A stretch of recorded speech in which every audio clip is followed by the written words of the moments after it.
Graça e paz, irmãos. Como o Joaquim falou, os hinos foram belíssimos, né?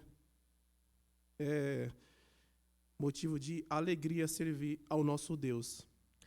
Peço aos irmãos, como nós vamos continuar hoje expondo a carta ao Tiago, peço que vocês abram a Bíblia em Tiago, capítulo 1, verso 12.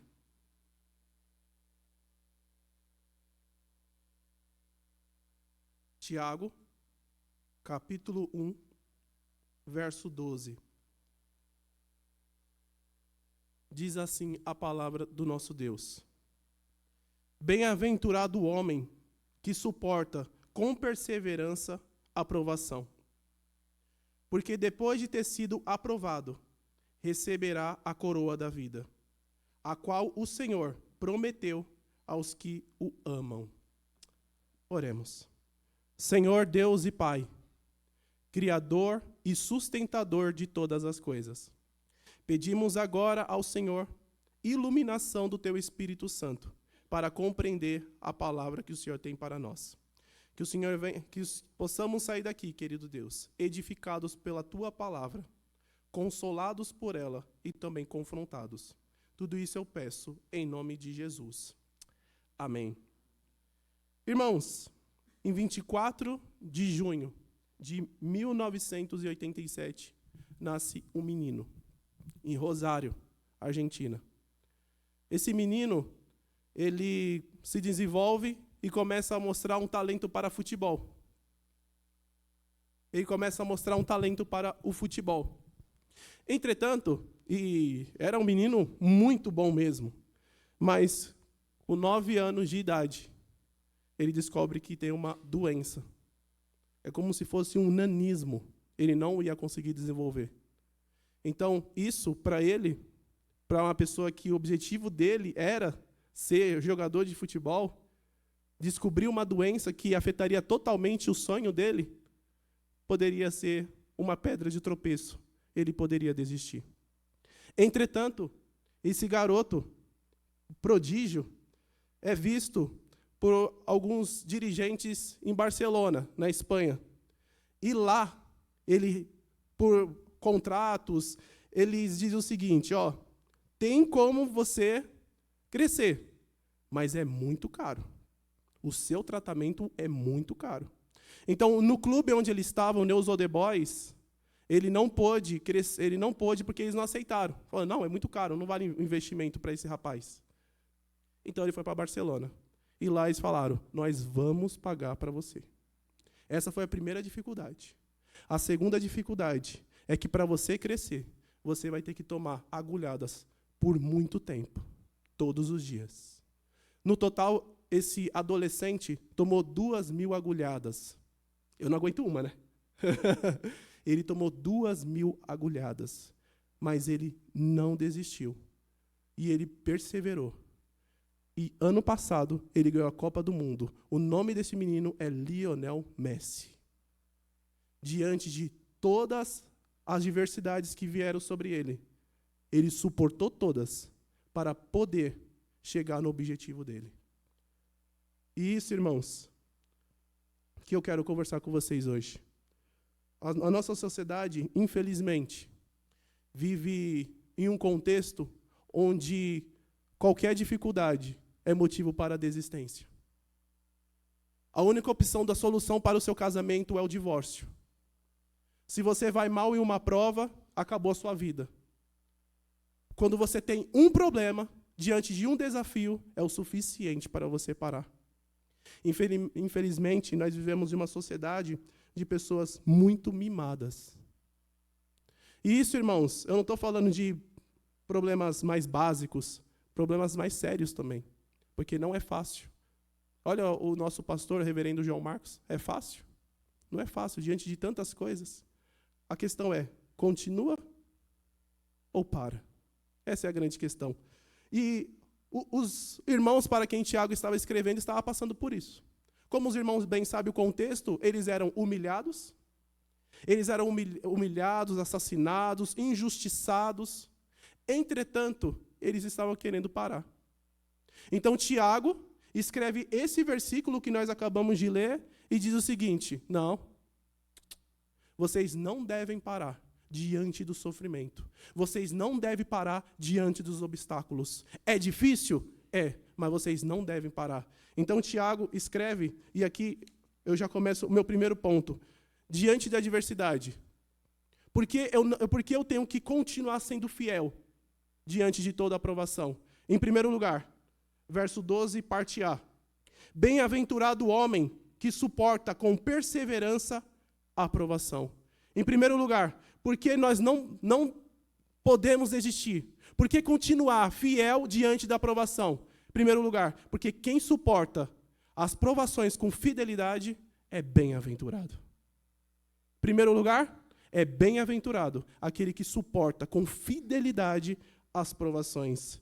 Tiago, ele volta ao tema do sofrimento, que é do verso 2 que nós vimos. Porque a grande questão do capítulo 1 é o sofrimento. O 2, daqui a pouco nós veremos, que é a hipocrisia.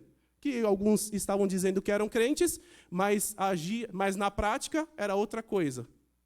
A ideia de hipocrisia mesmo. Eu falo uma coisa, mas vivo outra. Mas o capítulo 1 é só tratando sobre isso. E ele fala o seguinte: se vocês continuarem fiéis diante do sofrimento, a Bíblia diz, e Deus está dizendo, você é bem-aventurado. A questão é, o que é ser bem-aventurado? Porque nós falamos que bem-aventurado é ser feliz. Será que é essa felicidade mesmo que a Bíblia diz? Porque, por exemplo, eu fico feliz quando eu tiro uma boa nota. Será que é isso? Eu fico feliz. Ontem a filha do meu primo nasceu. Eu fiquei feliz. E se eu tivesse tirado uma nota ruim? Eu teria ficado triste? Será que bem-aventurança significa esse tipo de alegria? Bem-aventurança, irmãos, significa uma pessoa que encontra a felicidade completa em Deus. Isso significa ser bem-aventurado. Ela pode ser pobre, fraca, faminta ou perseguida, mas ela é feliz. O bem-aventurado, apesar das suas diversidades, apesar de ela perder até um ente querido, ela continua feliz, apesar disso. Irmãos, é impressionante, eu acho impressionante, velório de crente. De crente, tá?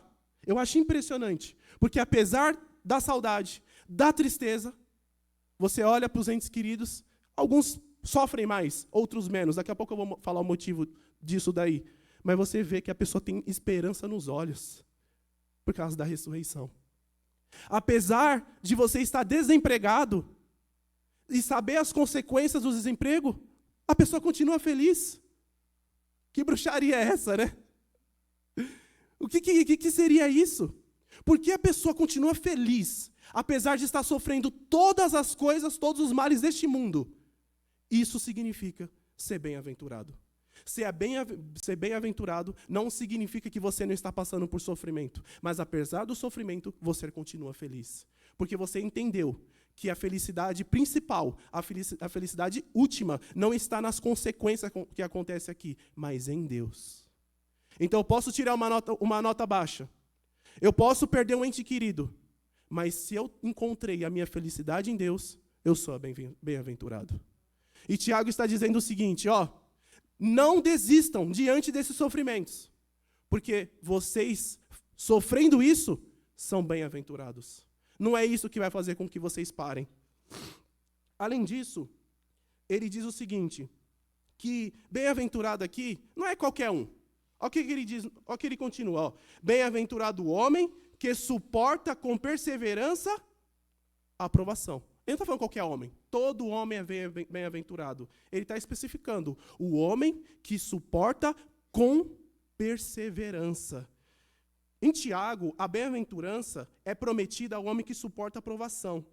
Evidentemente, Tiago não se refere a suportar a provação de qualquer maneira, mas suportá-la com perseverança, conforme ele vem instruindo desde o início da carta. Ou seja, o que é suportar a provação com perseverança? É com alegria, orando por sabedoria e gloriando na dignidade.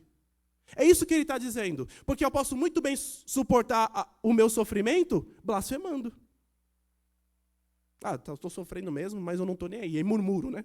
Fico murmurando. Não, o que ele está falando aqui é que suporta com perseverança. Perseverança aqui é com fidelidade.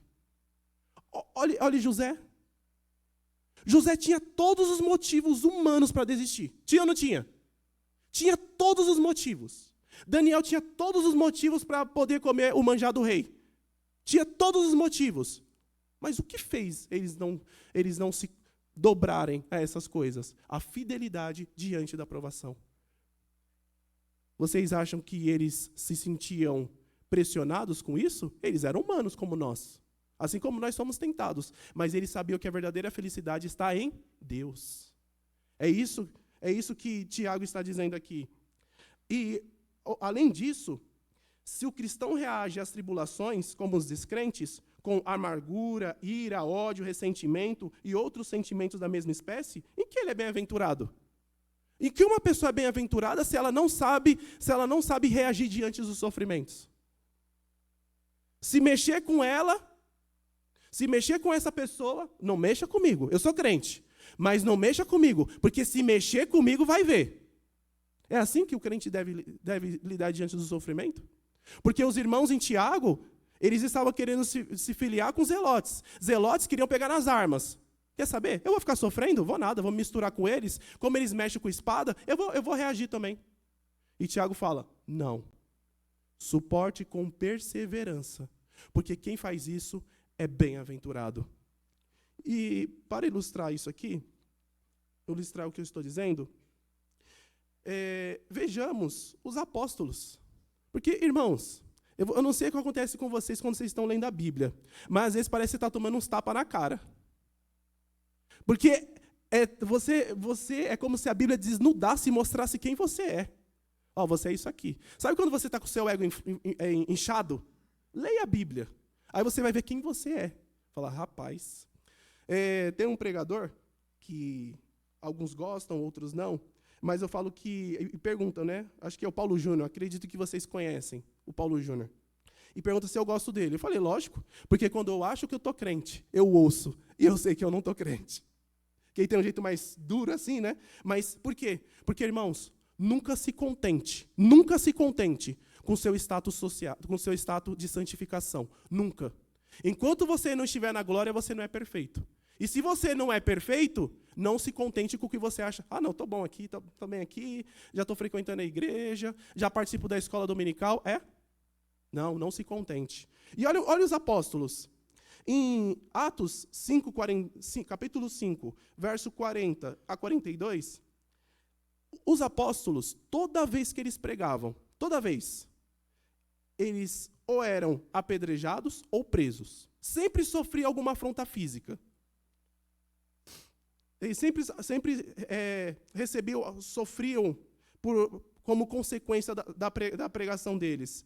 Entretanto, olha o que Atos capítulo 5, verso 40 a 42 diz. Diz assim a palavra do Senhor.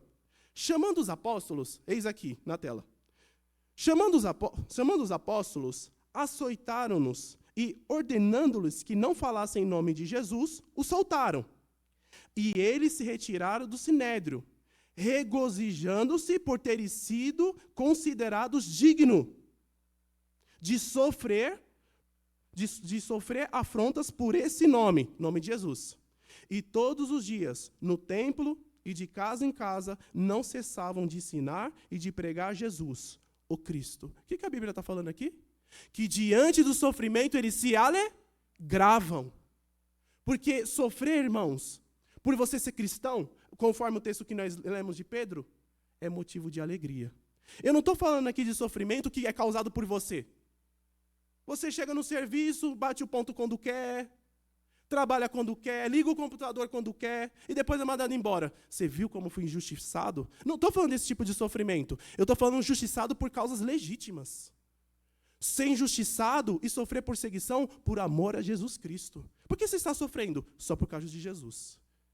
É isso aqui que Tiago está falando, não é qualquer coisa.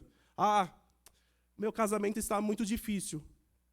É claro, não dá atenção para a mulher, ou o marido não dá atenção para a mulher, lógico que está difícil. Eu estou falando, irmãos, causas justas, causas, sofrimentos por causa de Jesus Cristo. É isso que eu estou falando.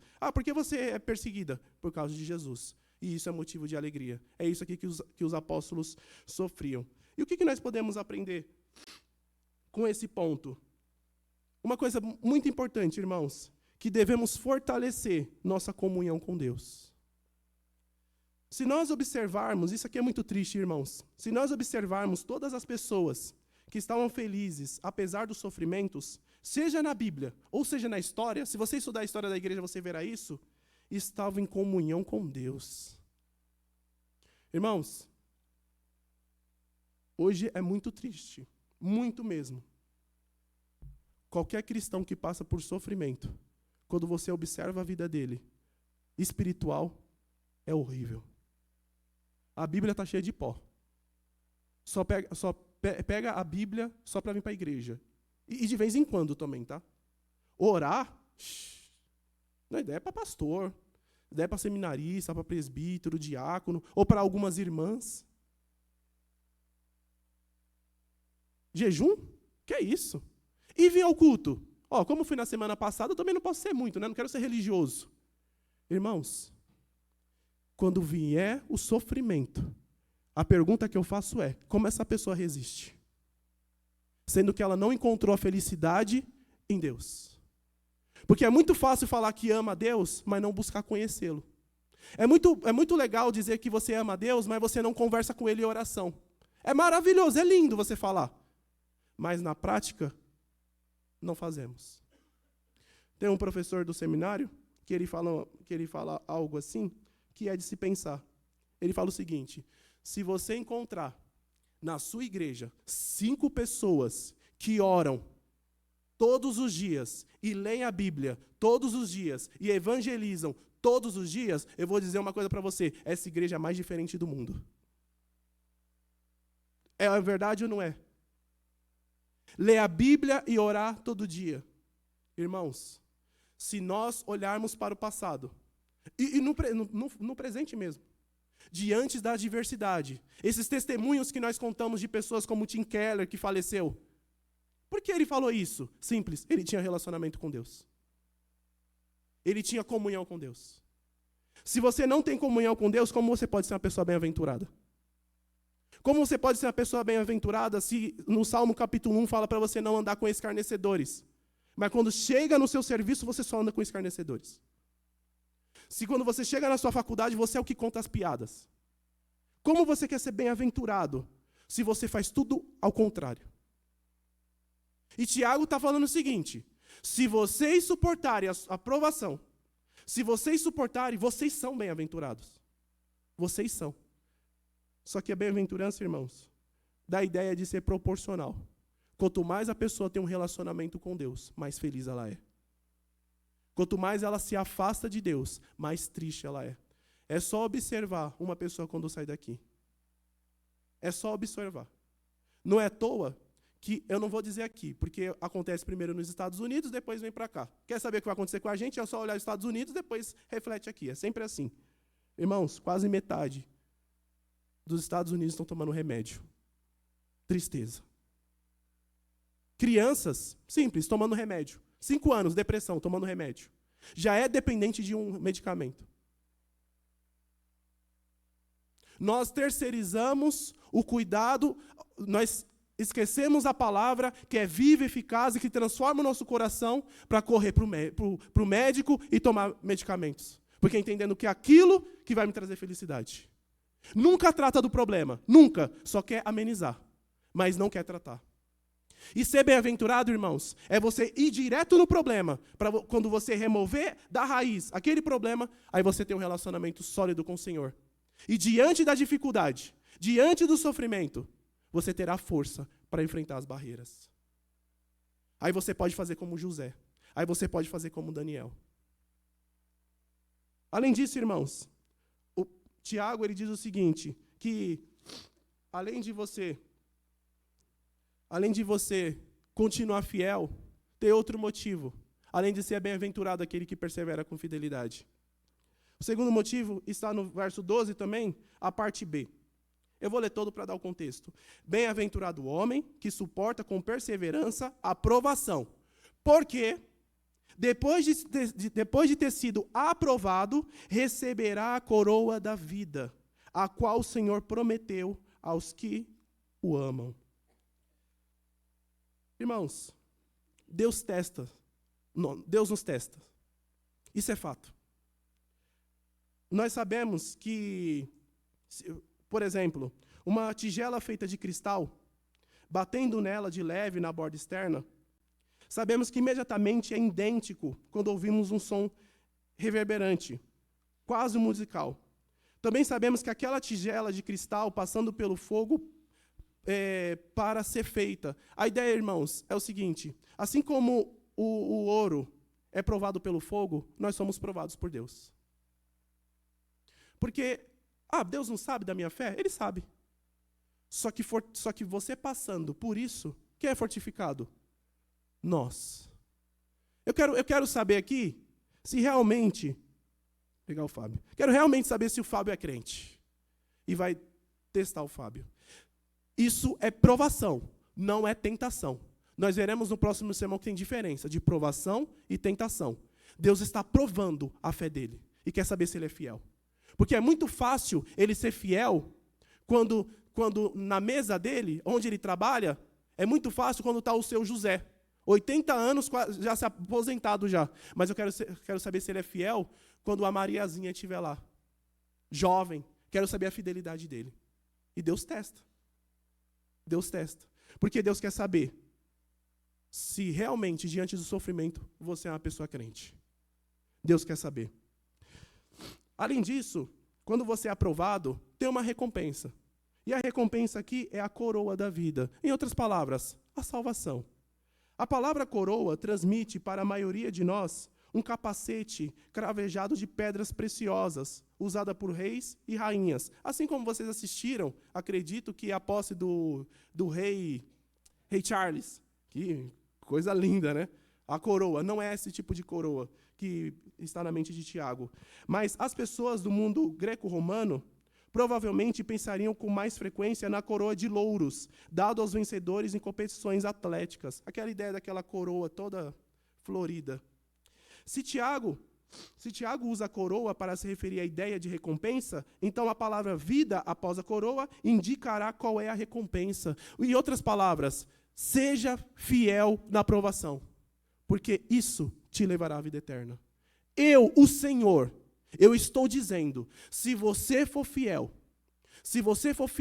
nas provações, eu te dou a vida eterna. E aqui, irmãos, nós temos uma dificuldade muito grande com isso, né? Porque a ideia de, é pelas obras, então? Se eu não for fiel, eu não sou salvo. Mas se eu for fiel, então eu sou salvo? Então é pela minha fidelidade? Vamos lá, irmãos. Todo mundo aqui já leu a Bíblia e sabe que Deus, em toda a Bíblia, ele recompensa obediência. Em toda a Bíblia. Em toda a Bíblia. A Bíblia diz o seguinte, que se você for fiel no dízimo, vou dar um exemplo aqui. Se você for fiel no dízimo, o que acontece? Você será abençoado. É claro, tá ali, é promessa. É promessa. Aquele que dá com alegria, Deus faz com que essa pessoa tenha abundância. A Bíblia diz que aquele que obedecer pai e mãe, viverá bastante nessa terra. Pergunta. Uma pessoa que faz isso, ela é salva porque ela está sendo obediente? Não. Por que nós somos salvos, irmãos? Apenas por um motivo, por causa da obra de Jesus Cristo. É fato. Todo mundo que estiver no céu naquele dia, ninguém poderá dizer, Samuel, por que você foi salvo? Irmão, você não quer saber não, né? Você não quer saber. Eu dava aula na escola dominical, eu pregava, eu visitava os órfãos. É por isso que você foi salvo? Não. Eu fui salvo por causa da obra de Jesus Cristo. O que eu fiz é resultado daquilo que ele já fez em mim. Ninguém, irmãos, ninguém pode ser salvo por aquilo que faz. Se você tem isso na sua mente, tira agora, porque é pecaminoso. Se você entende que você consegue ser salvo pelas suas próprias forças, desculpa, você não entendeu o Evangelho. O Evangelho de Deus é dizer que você caiu, Deus elegeu pessoas para a salvação, enviou o Filho dele para morrer por essas pessoas, e o Espírito Santo aplica a salvação a esses eleitos. E lá no céu, nós saberemos que somos salvos por Jesus Cristo. Não foi pelo que você fez. Ah, mas eu fiquei 25 anos lá na porta da igreja. E daí? É isso? E seus pecados? Jesus Cristo. Apenas. Entretanto, irmãos, alguns cristãos têm dificuldade com recompensas, objetando que nossa obediência a Cristo deve ser pura e desinteressada, não motivada por qualquer consideração grosseira como recompensa futura. Essa objeção é compreensível e certamente é o caso de que muitos cristãos trazem uma mentalidade de resultado final, egoísta e calculista em seu serviço ao Senhor. Em outras palavras, algumas pessoas não gostam desses textos porque dizem: não, eu obedeço ao Senhor por amor, não para receber alguma coisa. É uma boa objeção. Entretanto, a Bíblia, a contemplação das recompensas celestiais é encontrada em todo o Novo Testamento, como um estímulo para a nossa fidelidade em circunstâncias difíceis aqui na terra. Manter os olhos fixos no prêmio pode ajudar a motivar-nos a manter a integridade espiritual quando enfrentarmos as tentações e os sofrimentos da vida terrena. Irmãos, eu não sei vocês, mas não sei se vocês já leram, mas no Pelegrino, no livro, toda vez que ele estava diante de uma dificuldade, ele pegava o rolo, que era a salvação, porque aquilo motivava. Ele falava que era o refrigério. Ele olhava para aquilo e falava assim: eu consigo passar isso aqui. Porque aquilo ali, para ele, era um estímulo. E Deus faz isso. Eu vou dar um exemplo. Essa aqui eu acho que eu uso direto com vocês. Eu tenho um filho de 10 anos, e ele estuda, e ele tem a obrigação de tirar as melhores notas na escola. Sim ou não? Sim. Entretanto, eu falo assim: filho, se você passar e tirar as melhores notas, eu vou te dar uma bicicleta no final do ano. Pergunta: é minha obrigação fazer isso? Não, mas é um estímulo. E uma coisa que a maioria dos crentes não entende, e eu vou dizer aqui para vocês, isso aqui, grave no coração. Embora nós não sejamos salvos por aquilo que nós fazemos, Deus vai cobrar tudo aquilo que nós fazemos depois de crente. Embora não sejamos salvos por aquilo que nós fazemos, quando Cristo nos salva, Ele exige de nós boas obras, e essas obras serão julgadas. Ah, mas esse sermão, e essa aula aí que você deu? O importante é ser para Deus, é importante a intenção. Não, Ele vai cobrar a fidelidade. Nesse dia você não foi fiel, Samuel, na sua pregação. E a maioria dos crentes não entendem isso. Entende que lá no céu não tem recompensas, mas tem sim. Não tem inveja, porque a nossa natureza muda, mas tem recompensa. E isso é um estímulo para nós. A ideia é o seguinte: quanto mais você fizer aqui, mais coisas você terá no céu. Porque nós seremos julgados. E Deus é o galardoador daqueles que o buscam. Lá no céu teremos recompensas. Não é, eu sou crente, pronto, estacionei, vou ficar sentado aí no banco. É o crente lustramóveis, né, que o pessoal brinca. Só vem para a igreja para ficar sentado limpando o banco. Não. Não. Deus te deu uma tarefa, vá fazer. Porque Ele vai cobrar de você lá na eternidade. Você não vai perder a salvação. Não é isso, você está salvo. Mas Ele vai cobrar de você trabalho e fidelidade. Por que você não trabalhou na minha obra? Lembra a parábola que o Senhor sai e deixa um deles enterra? Por que você enterrou? Não enterre o seu talento. Não enterre. Então, irmãos, muitos têm dificuldade com isso. Mas eu vou dizer uma coisa. Não enterre o seu talento. Trabalhe para Deus. Se Ele está dizendo que se você for fiel diante das provações e vai te dar a coroa da vida, você pode ter certeza. Pode ter certeza. A mesma certeza que você tem que amanhã é segunda-feira, pode ter certeza que Ele vai te dar a coroa da vida. Jesus fala assim: ser fiel até a morte, e dar-te-ei a coroa da vida. Ser fiel até a morte. E ali a ideia não é ser de limite. A ideia ali, se for necessário até para morrer, mas permaneça fiel. E eu te darei a coroa da vida. Para ilustrar isso, irmãos, Paulo, ele usa essa mesma linguagem em 1 Coríntios 9, 25. Aqui eu não vou ler o texto, mas só ilustrar. Todo mundo que compete nos jogos passa por um treinamento rigoroso. Eles fazem isso para ganhar uma coroa que não vai durar.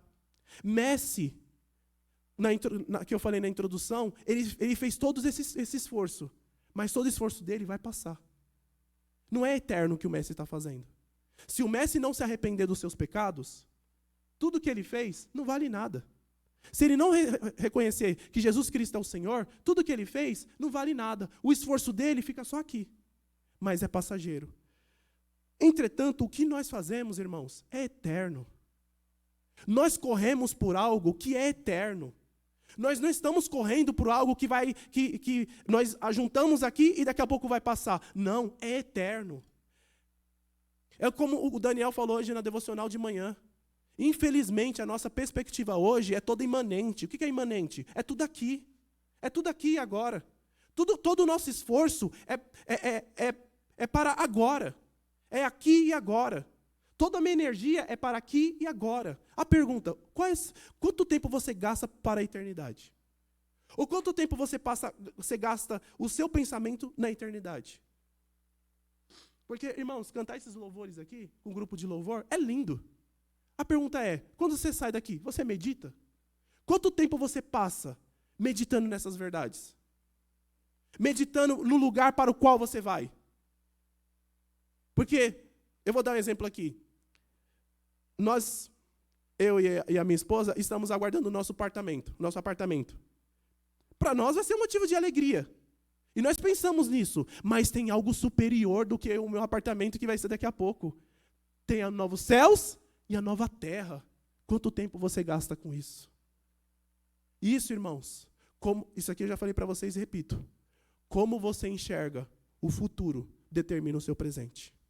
Se você não tem a perspectiva do céu, você vive como se fosse um ateu aqui. Você não tem perspectiva de nada. Tudo para você é agora. O seu dinheiro é para agora, tudo é para agora. Você tem que sentir prazer agora. E o céu? Não importa. E Tiago está dizendo o seguinte, e Paulo fala isso. Os atletas, eles correm, se matam, treinam, eles passam barreiras por uma coroa que vai passar. Nós não. Nós corremos, nos esforçamos e resistimos a todo o sofrimento por uma coroa que não passa. É assim que deve ser a nossa vida. E o que podemos aprender com esse ponto, irmãos? Simples, que devemos crer na promessa do Senhor. Hoje acreditamos em qualquer coisa, irmãos. Não é verdade? Você pega lá o celular, meu Deus do céu. Se falar que um alienígena está passando lá em Santos, o pessoal acredita. Não é verdade? Se falar que amanhã o mundo acaba, o pessoal acha que é verdade. Principalmente se for aquela profeta de 4 horas da manhã mandando os links no WhatsApp. O povo acredita. Entretanto, irmãos, nós muito dificilmente não acreditamos na promessa do Senhor. Samuel, por que você está falando isso? Porque quem crê, age em conformidade com o que crê. Simples. Se eu não vejo, logo eu sei que a pessoa não crê. É a mesma coisa de falar que ama a esposa, mas todo dia dá uma surra nela. Não, eu amo minha esposa é uma bênção. Minha esposa é uma bênção, eu a amo muito, mas todo dia está apanhando. Que amor é esse? É a mesma coisa de falar que ama a Deus, mas não lê a Bíblia. É a mesma coisa de falar que ama o irmão, mas quando o irmão está passando necessidade, Deus abençoe, irmão. E você tem necessidade, você tem capacidade de ajudar. Deus abençoe. Não. Irmãos, em Hebreus 11, e eu já estou concluindo, em Hebreus 11 fala que pela fé, Abraão, Abel, Noé, Moisés, Sansão, Gideão, todos esses homens, pela fé, fizeram alguma coisa. Porque você crê e depois você faz. E hoje, infelizmente, nós não acreditamos nas promessas do Senhor. Tem gente que nem acredita mais no inferno. Você vai lá nos Estados Unidos e pergunta, você acredita no inferno? 37% disseram que não. Que é lenda. Infelizmente, eles vão ter que provar, né? É lenda. Não, irmãos. Nós vivemos em um mundo, hoje, de ceticismo e racionalismo. Tudo tem que passar pela razão. Não é verdade? Tudo tem que passar pela razão.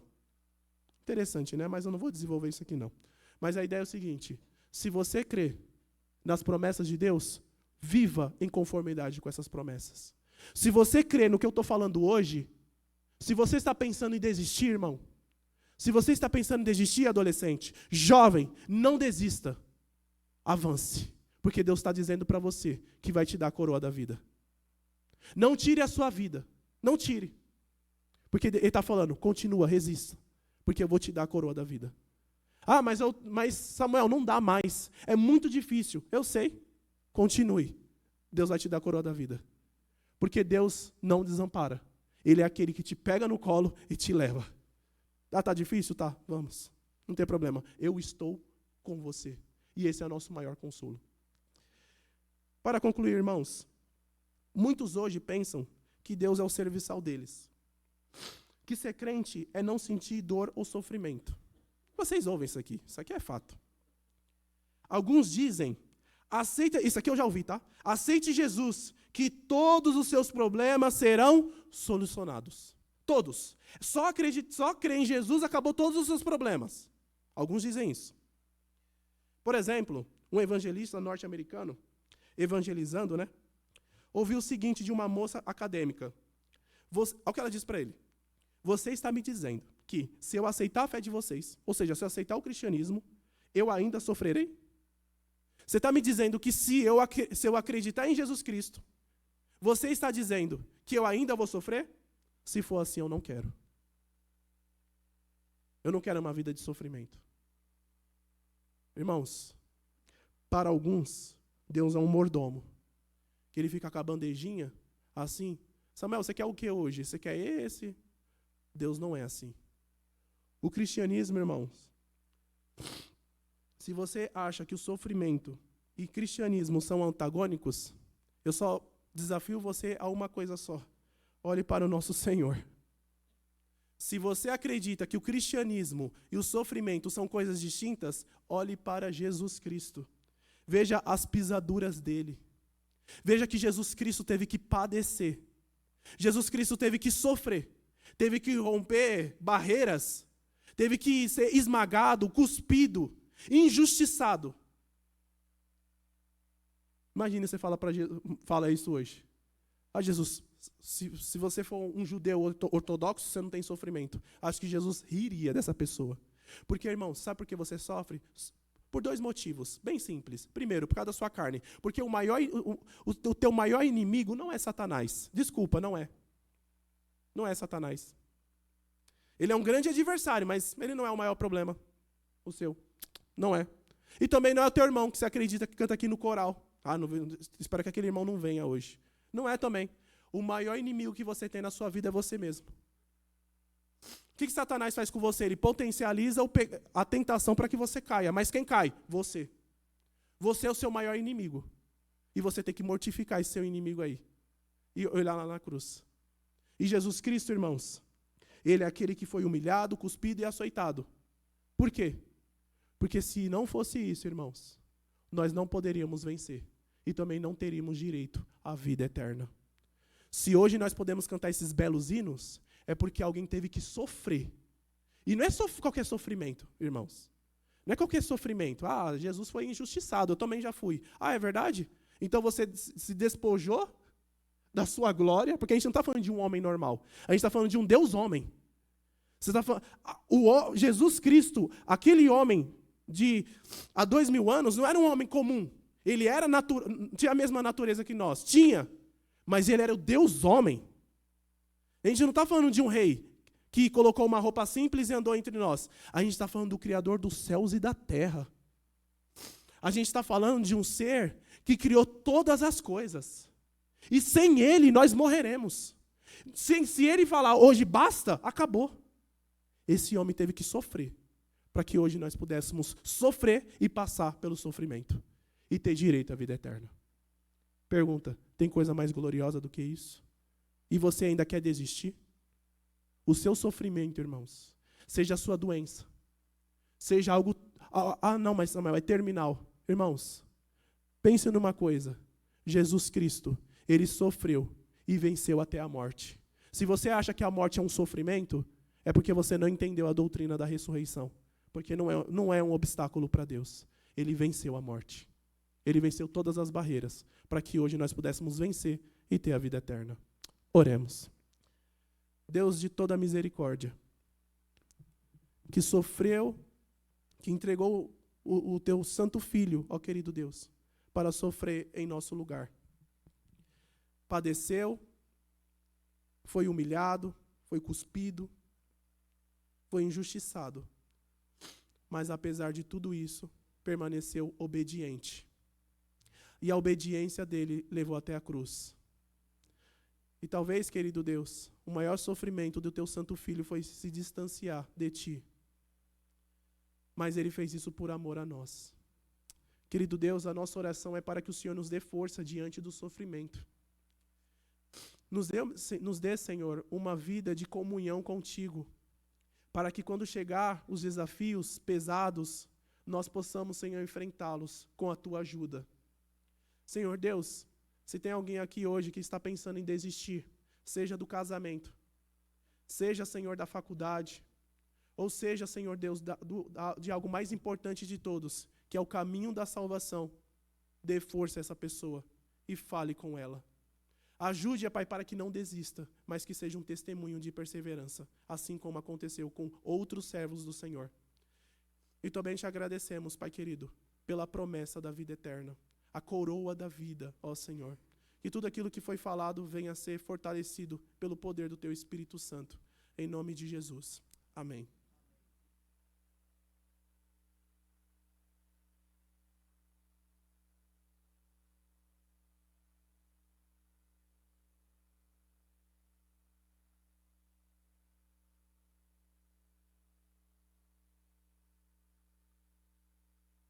A resposta de todas as promessas de Deus está nesse hino que nós vamos cantar agora. Firme nas promessas do Senhor Jesus. Gostaria que os rapazes colocassem para nós o hino 177. Convido os irmãos que em pé nós cantemos esse hino com todo o nosso vigor.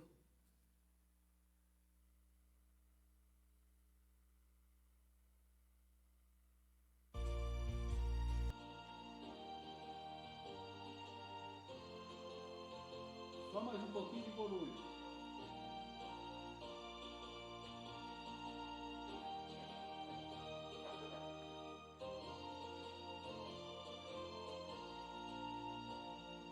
Firme nas promessas do meu Salvador.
Irmãos, pode sentar.